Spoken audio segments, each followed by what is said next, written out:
Tinutugis na ng mga otoridad ang lalaking bumaril umano sa isang barangay tanod sa Ilocos Norte matapos silang magkasagutan.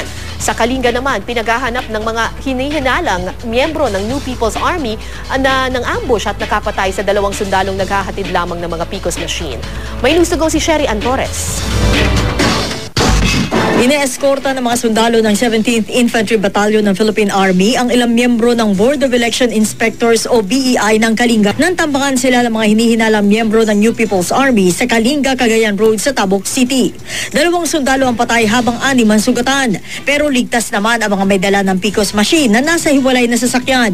Tinutugis na ngayon ang mga nasa likod ng pag-atake. Wala pang tugon ng NPA sa bintang. Tinutugis na ang bumaril sa isang barangay tanod sa Lawag City, Ilocos Norte. Base sa investigasyon ng mga pulis, taga-suporta umano na isang mayoral candidate ang biktima na may nakasagutan taga-suporta raw na isa pang kandidato. Kwento sa Lawag Pulis na asawa ng biktima, dinatnan pa umano niya ang dalawa na nagtatalo bago binaril ng suspect ang kanyang mister. Patuloy na pinaghahanap ng mga pulis ang suspect.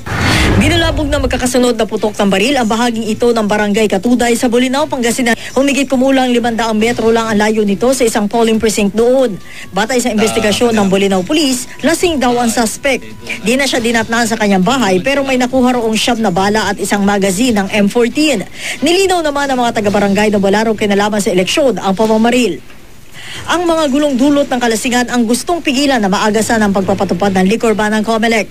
Pero dahil hinarang ito ng Korte Suprema, hindi na raw ito'y tutulak pa ng COMELEC. Kaya sa bisperas at araw na eleksyon na lang ipapatupad ang liquor ban. Binaba namin sa 5 araw.